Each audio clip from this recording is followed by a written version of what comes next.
Ms. Brennan, how many, I think I heard this, I just want to clarify, how many employees at the Postal Service total?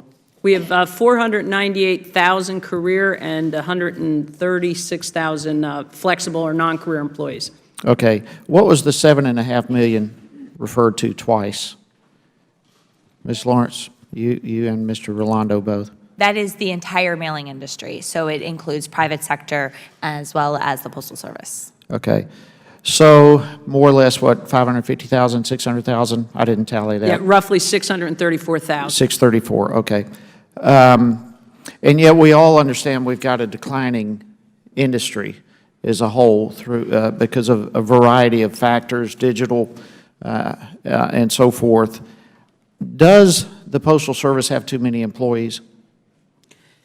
We have a requirement, our universal service obligation, to deliver to all 155 million delivery points, 135 million of which are physical delivery points. The other 20 are post office boxes. So that requires an extensive network, and that network includes employees, facilities, vehicles, and equipment. I understand that, but is it top-heavy? Do we have too many employees?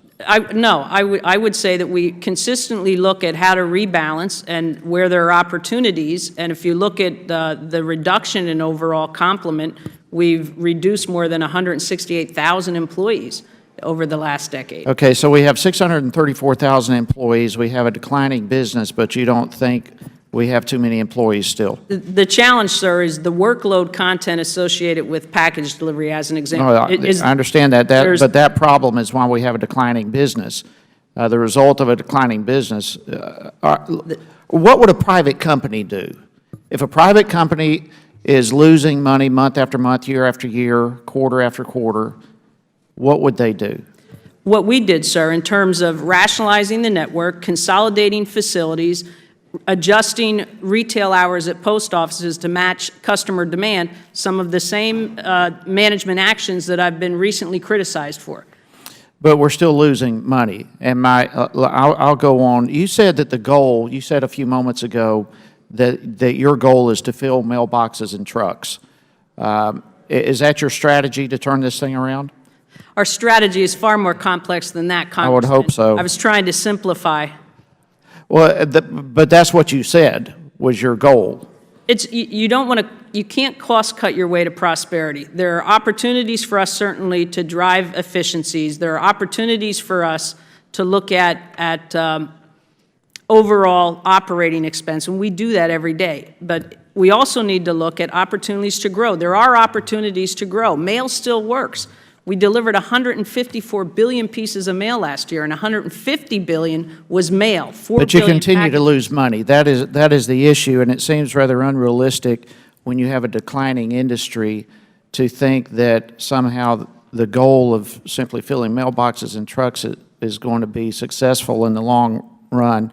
Ms. Rectanis, you mentioned earlier that the Postal Service has been on high risk since 2009. And you summarized the reason for two basic reasons: less mail and higher salaries. Do you see an opportunity without cutting, be it the workforce or whatever, for the Postal Service to turn this around?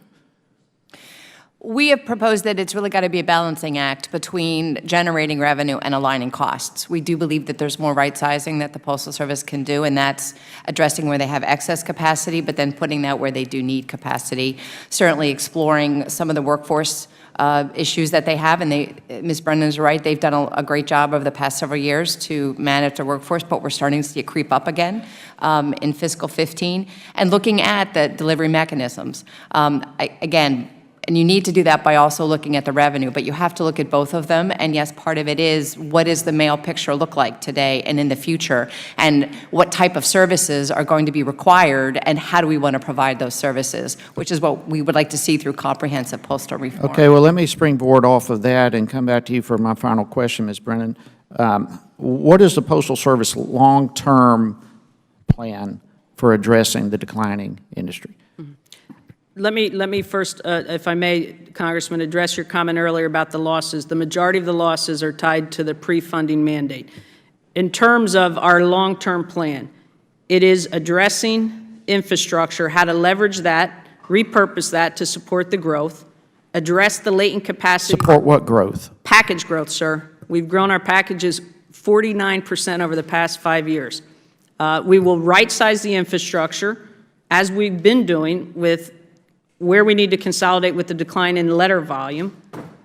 We'll continue to look at every opportunity to improve operating efficiencies. We have a number, as I mentioned, of over $5 billion of cost reductions identified in our 5-year plan. Thank you. I think it's time for the Postal Service to act as though private business has to act in similar situations of constantly losing money without relying upon the taxpayer. At some point, we've got to change. Mr. Chairman, I thank you for your indulgence. Thank the gentleman. We'll now recognize the gentleman from California.